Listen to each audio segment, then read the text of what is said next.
Meu nome é Emanuel e eu vou explicar um pouco sobre o algoritmo de ordenação por inserção.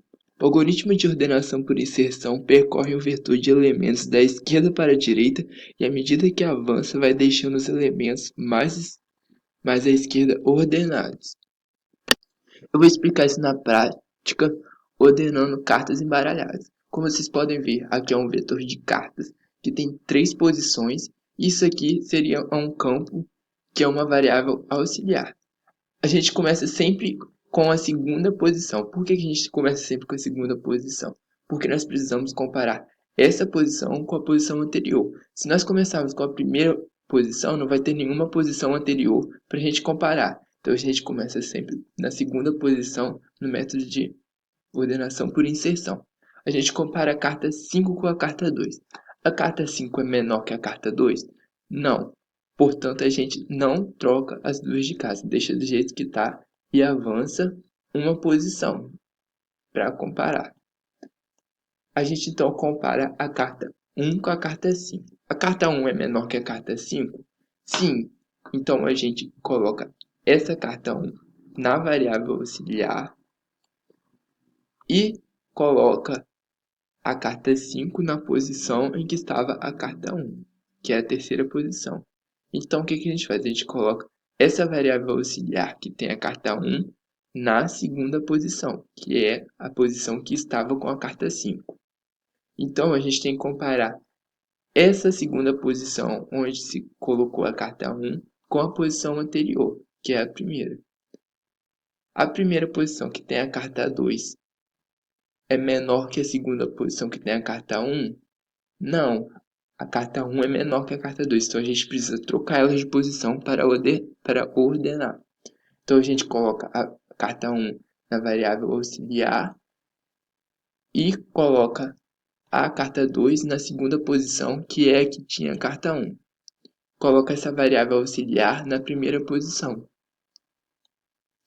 Como não tem nenhuma outra posição para comparar a carta 1, a gente anda de casa, mas não tem nenhuma casa para andar. Isso significa que acabou o método de ordenação por inserção e o campo já está ordenado. Agora eu vou demonstrar isso através do fluxograma.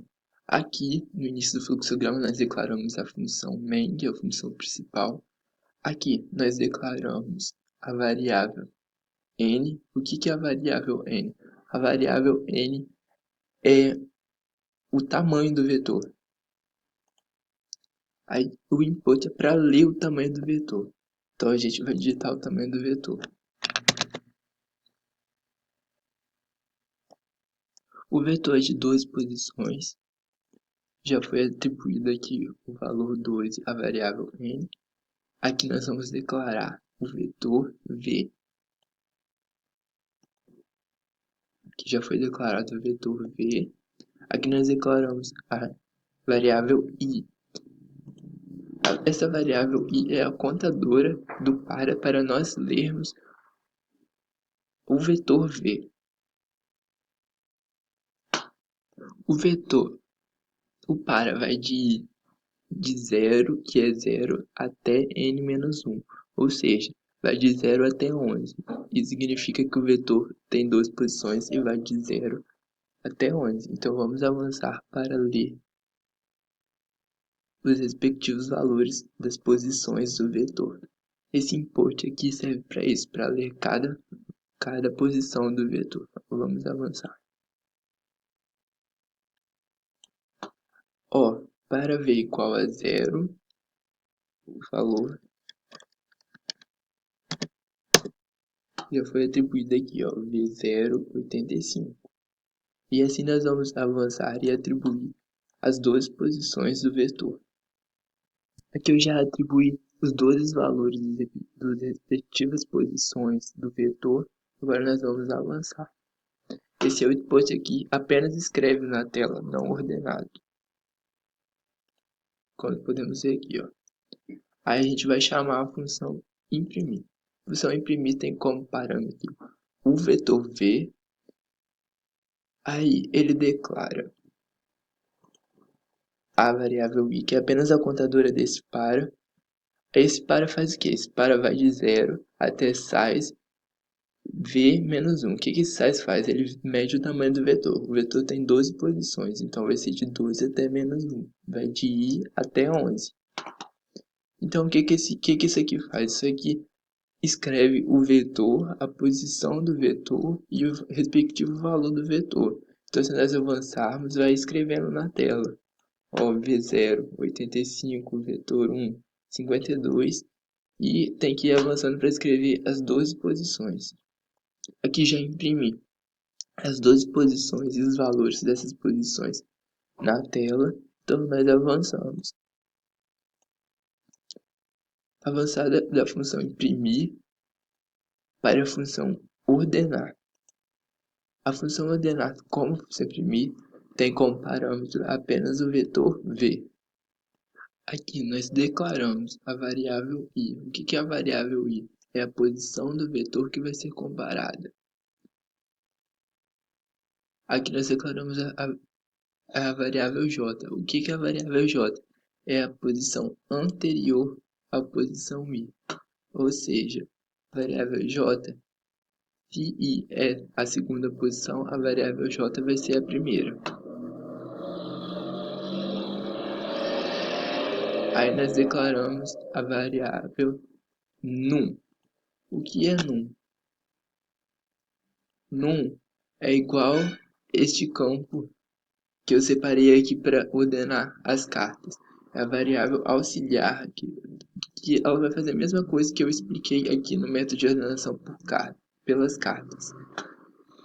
Aqui nós tiramos J e avançamos. E de 1 até, aí mede o tamanho do vetor. O vetor é de 12. Então, vai de 1 até 11. Por que de 1 não de 0? Porque, como eu expliquei na ordenação das cartas, no método de ordenação por inserção, nós sempre começamos pela segunda posição. Aí, nesse para aqui, I é igual a 1. Aí, nós avançamos. Primeiro caso, I é igual a 1. Aí, a partir daqui, nós não vamos mais usar o VI. Por quê? Porque a variável num recebe o valor do VI. Então, neste caso, a variável num vai receber o valor do V1, que é 52. A partir daqui, a variável num é 52. A variável j é a variável anterior ao VI, ou seja, é a variável que vai ser imediatamente anterior ao num. Vai ser a posição imediatamente anterior ao VI. A VJ, no caso, seria V0.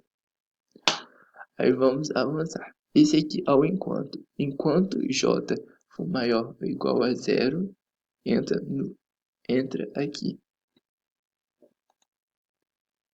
Se num, isso aqui é um if. Se num for menor do que VJ, ou seja, se 52 for menor que 85, o que vai acontecer? O VET J mais 1, ou seja, VET, o V0 mais 1, o vetor 1, vai receber o 85. Então, vamos avançar para ver. Lá, o V1 recebeu 85, que era a posição anterior, ou seja, não estava ordenado. Aí, o V1 recebeu 85 e o V0 aqui vai receber o 52 que estava aqui, que está armazenado no num. Aí, e assim nós vamos o J recebe J menos 1. Aí, quando entrar aqui na condição do enquanto, J está valendo menos 1, ou seja, ela é menor do que 0. Então, vai dar false e vai voltar para o para. O para agora está valendo 2. O i agora está valendo 2. Aí, no i valendo 2, ele vai comparar o V2 com o V1. O num vai receber o V2, num vai receber 46, o J, I menos 1 vai ser agora J vai valer 1. J é maior ou igual a 0? Sim. Então, ó, J está valendo 85. 85 é menor do que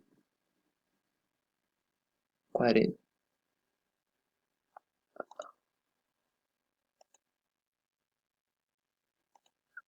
Eu me confundi. O VJ está valendo 85. Então, 85 é maior do que 1, que está valendo 46? Sim. Então, o VJ mais 1, que é V2, vai receber o VJ, que é 85. E o VJ, que é V1, vai receber o número 42, que é num. J está valendo 0, ou seja, ele vai comparar o 46 com o 52, que é o V0. Num, que é 46, é menor que VJ, que é 52? Sim. Então, o V1 vai receber 52 e o V0 vai receber num, que é 46. E assim por diante. Agora, J está valendo menos 1, vai dar o enquanto vai dar false, que vai parar no para. Como podemos ver, aqui são os valores, aqui são as posições, aqui é como ocorre a ordenação e aqui é o vetor já ordenado. E assim vai acontecendo sucessivamente. A variável num vai receber vi e ser comparada com j, que é a posição anterior até j valer menos 1. Ou seja, a posição do vetor que for igual a i vai sendo comparada com as posições anteriores até não haver mais nenhuma posição à esquerda. Se essa posição de i, no qual o valor é atribuído a num, for menor que a posição anterior, no qual é comparada, estes valores vão trocar de posição, que é até que o vetor esteja totalmente ordenado.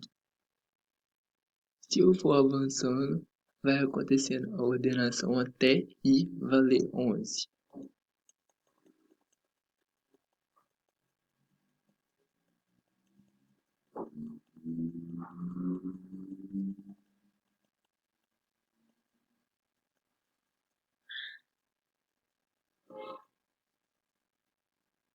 Como pode ver, ó, vai ficar no enquanto até j valer menos 1.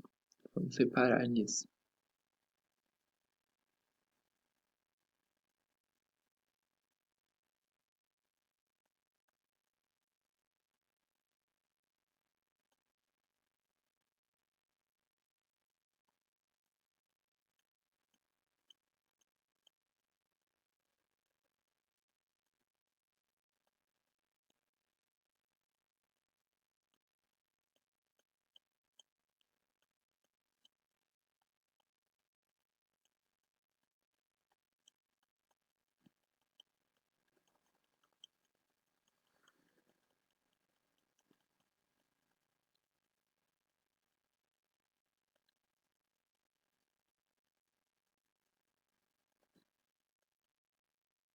I vale 11.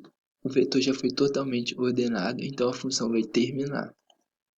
Terminada a função ordenar, vai escrever na tela ordenado e vai chamar a função imprimir de novo.